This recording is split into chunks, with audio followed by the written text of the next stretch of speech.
Where's my thing? All right, I think we're live. Very good. Hello, everybody. Welcome in. Let me just tweet this link out here.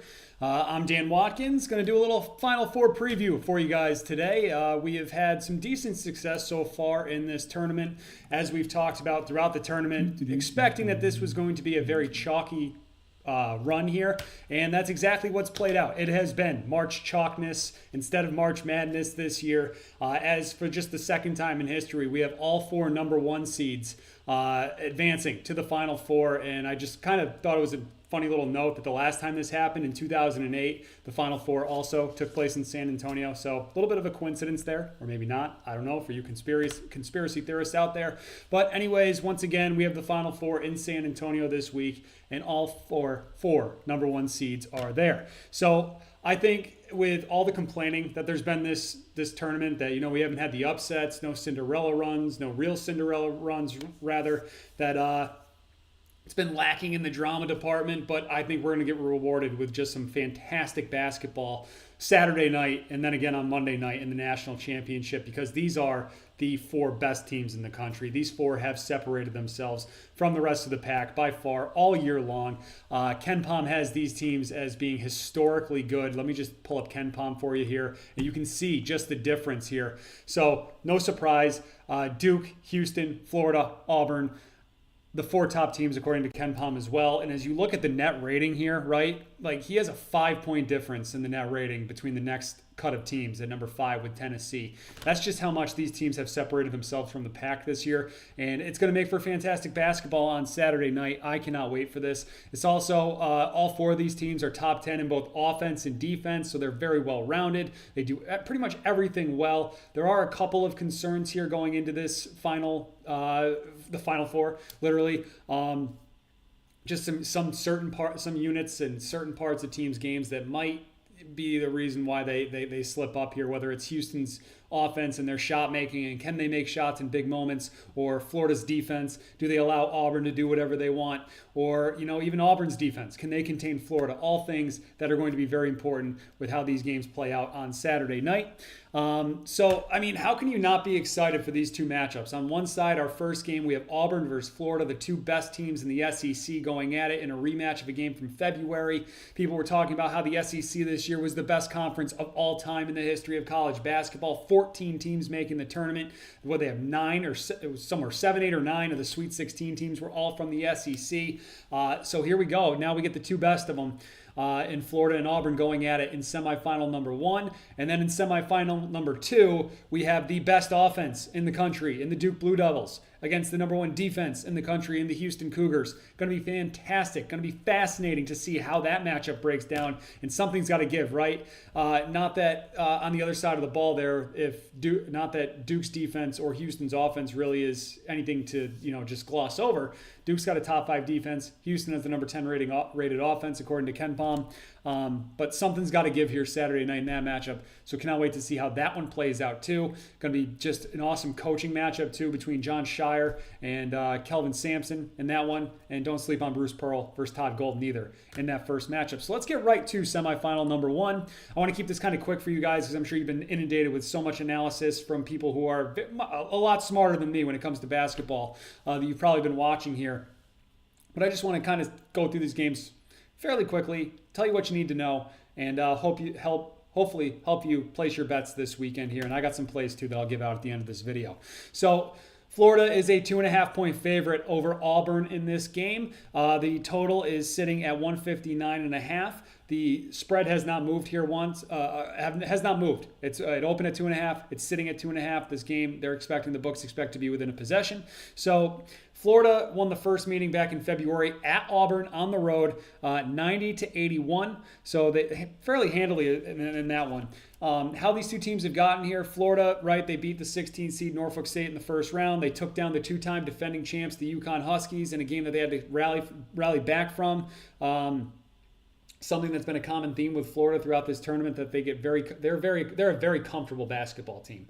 They do not get flustered. They can rally back at any point, as we've seen twice in this tournament, once against UConn and then again against Texas Tech in the Elite Eight. But they also ran away from Maryland in the second half of that Sweet 16 game. And then, as I mentioned, just that incredible comeback down 9 points with like 7 minutes left to go against Texas Tech to advance to the Final Four. Walter Clayton throwing on the Superman cape, just being incredible in that Elite Eight game. Just he was throwing up shots in that game that like you see on like in pickup games or like in a schoolyard or something like that. Literally just running back to the three-point line, turning around and just nailing a shot from long distance to throw the Gators on his back and rally them and vault them into the Final Four. So they've punched their ticket to San Antonio. Auburn, on the other hand, right, they put away the 16-seed Alabama State. Then they rallied from a halftime deficit to beat Creighton by double digits. They're in cover in that game. They outplayed Michigan in the second half of that Sweet 16 matchup, and then they hold off Michigan State late to advance to the Final Four. So with Auburn, injuries have been a little bit of a concern here throughout this tournament. We saw Chad Baker-Mazara get banged up against Creighton. He's been fine here. That injury is now 2 weeks old at this point. Johni Broome, we saw him go down in the second half against Michigan State, but he does come back, immediately hits a three-pointer. The x-rays on his elbow come back negative. Had a couple of days to rest up there. I think he's going to be good to go. These two teams should be pretty much at full strength on Saturday night. But maybe some injury concerns here for Auburn. We'll see if that comes back at all in this game. And I will say, if they do lose Broome or Baker-Mazara here at any point in this game, it's not going to go well for the Tigers. I think Florida's just too good. But that's where we stand at from an injury standpoint heading into this one. All right, so how KenPom matches up these teams, right? He's got Florida as the number 3 overall team. He has them with the second rated offense when it comes to offensive efficiency and the 10th rated defense. Auburn, 3rd rated offense, 8th rated defense, according to the efficiency metrics there. These two teams play really strong schedules this season as well. So these are two really, really good basketball teams. These are 4 really, really good basketball teams, historically good. If you go back and look, I think he has all 4 of these teams, KenPom does, in like the top 10 of like since he started doing these metrics in like the late 90s. That's how good these 4 teams are. Excuse me. So the key question for Florida in this game, guys, for me is, will Walter Clayton be able to take advantage of this Auburn defense, right? The way he took advantage of that Texas Tech defense, which is also a very good unit. He put the Superman cape on, as I mentioned, in that second half. He goes for 30 points. Auburn's defense has gotten much better in this tournament, right? They haven't allowed more than 70 points in a tournament game so far. But we know with Florida, they can put up 70 in their sleep. Walter Clayton's going to have to get his here for Florida to advance. I think he can, but it's something to keep an eye on here. How good do you think Walter Clayton is going to play Saturday night will go a long way towards how Florida is going to play Saturday night. So Clayton actually also in their first meeting had just 19 points. He's going to have more than that Saturday night, I can tell you that much, if Florida wants to advance to the national championship game. When it comes to Auburn, will this defensive resurgence continue, right? Since entering the tournament, as I mentioned, they haven't allowed more than 70 points in a game here. They've really tightened down. They've stopped runs. They've been able to really dictate the pace of play and keep their opponents contained here. Florida is a completely different animal than the teams they have faced so far this season, throughout this tournament run.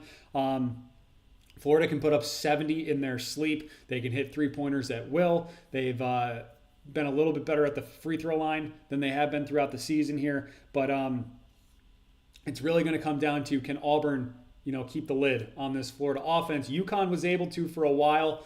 Florida had a little bit of an off shooting day until eventually the Gators offense wakes up and they just basically just run you out of the gym.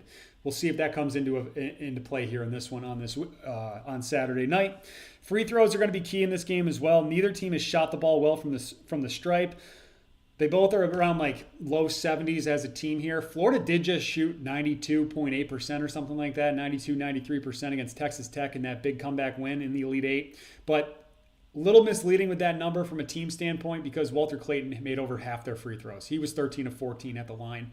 The rest of the team struggled a little bit there. Clayton was just that good on last weekend in the Elite Eight. So I'm looking at this game, and as I kind of handicap this, and I'm wondering, right, can Auburn keep up? That's what I'm really wondering here. I don't know if they're going to be able to slow down this Florida offense enough. This Auburn team, something about them at the end of the regular season when they go on that skid, I think they were feeling themselves a little too much. I think they're starting to do that again here going into this game. Michigan State kind of started to crawl back at the end against them, and Michigan State just can't shoot three-pointers. So this Florida offense is much better. I think it's going to be too much for Auburn to handle Saturday night. So when you ask me my prediction, I think Florida wins this one. I think they cover a 2.5-point spread. I just haven't felt great about Auburn in a while. I know they've been pretty much wire to wire the number one team in the country this year. Johni Broome is incredible. Florida's going to have some struggles with him, but I do think they're going to be able to overcome that. And I just think Florida's going to have a little too much for Auburn to handle Saturday night. So give me Florida to win. When it comes to the models pick, I get all my college basketball plays from my Rhythm model. Rhythm is the place to go for data-driven props and picks. You can download the Rhythm app right now and get your own picks for free today. Go check that out. The model actually leans Auburn in this one. It has Florida winning by 1.5 points, so it would make Auburn a play. I'm not going to go that far. How I'm looking to bet this game, I'm going to take Florida in the second half to cover. It's a pick 'em in the second half. So I'm going to take Florida to win the second half in this game. I think they pull away in this one late like they've done the entire tournament here. I think that continues. They have won the second half in all 4 games. I think that continues here. Like I said, I think Florida just has a little too much, and I think it's going to allow them to separate from Auburn late in this game. So give me Florida to win the second half. It's a 0.5 point. It's a pick 'em on FanDuel, -110, standard odds. That is play number 1 for me in this game. And the other play, I'm going to go with the over. I'm going to take over 159 on Ballybet at -109 for your odds there. You can get a bet. It's like 159.5, 160 everywhere else. So I'm just going to take the flat 159, risk the push. I do think these teams are going to go up and down the court here. We're going to have plenty of points. And Florida's actually hit the over in 11 straight games here. So give me the over in this game at 159 on Ballybet. Excuse me. So before we get to the second game, let me just take a sip of water here.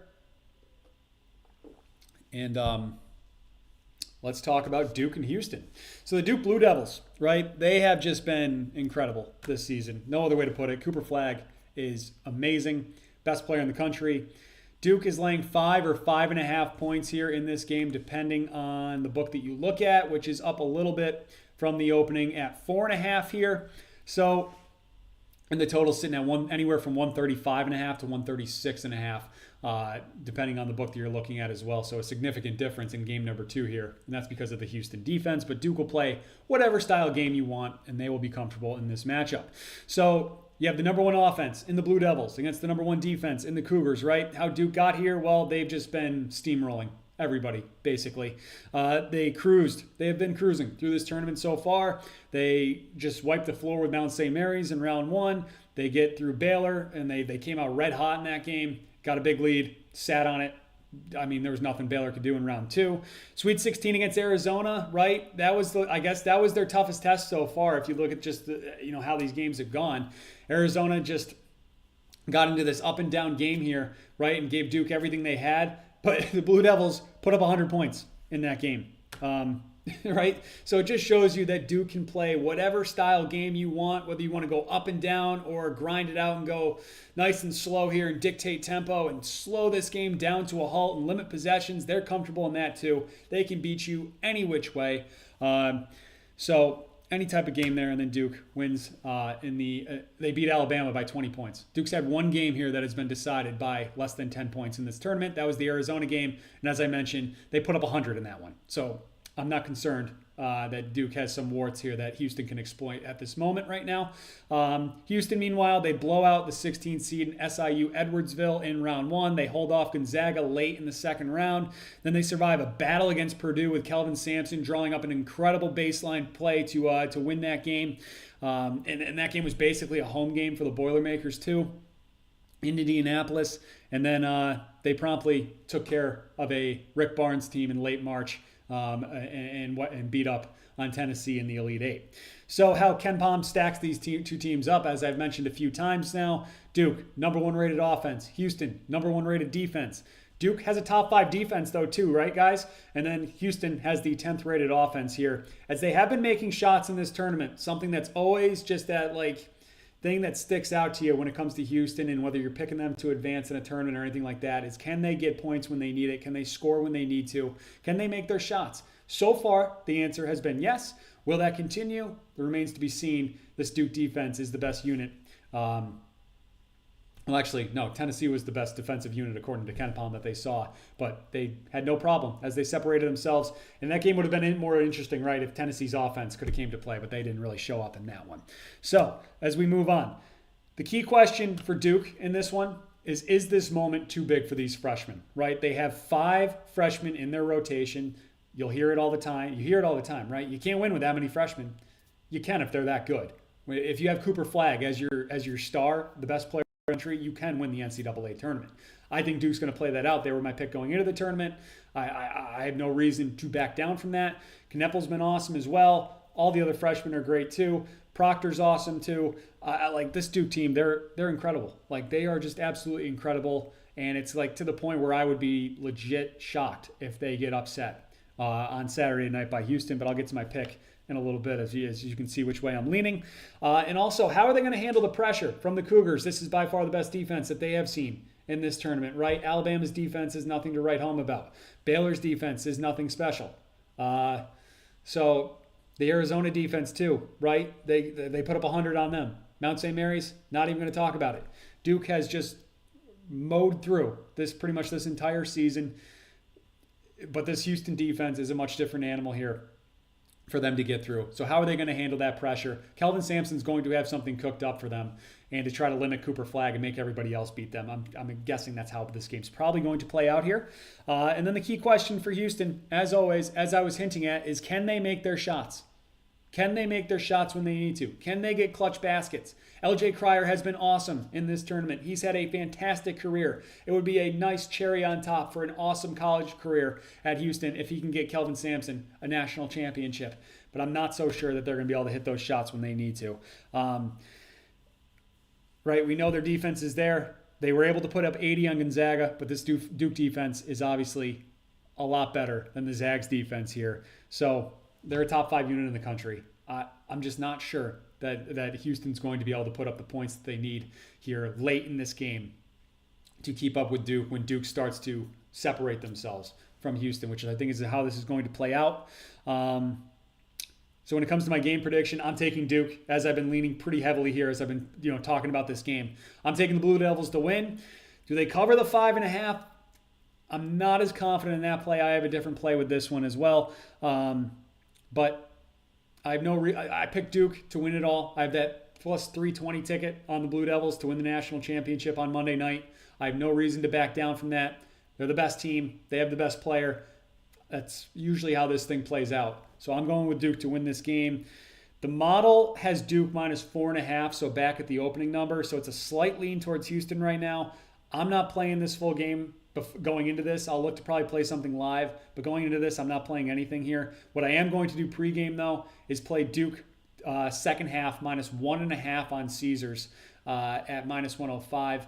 This lines up to 2.5 on other books like FanDuel right now. So I'm taking Duke to win the second half by at least 2 points, which is something that they have done throughout this tournament here as they have just separated themselves in every single game. They're going to hit their shots. They're going to have a lead, I think, in this one in the second half, and Houston's going to be forced to play catch-up, and that's going to force them to get uncomfortable on offense, and they're not going to be able to get the baskets they need to knock off the Blue Devils. So give me Duke to win the second half by at least 2 points here in this one.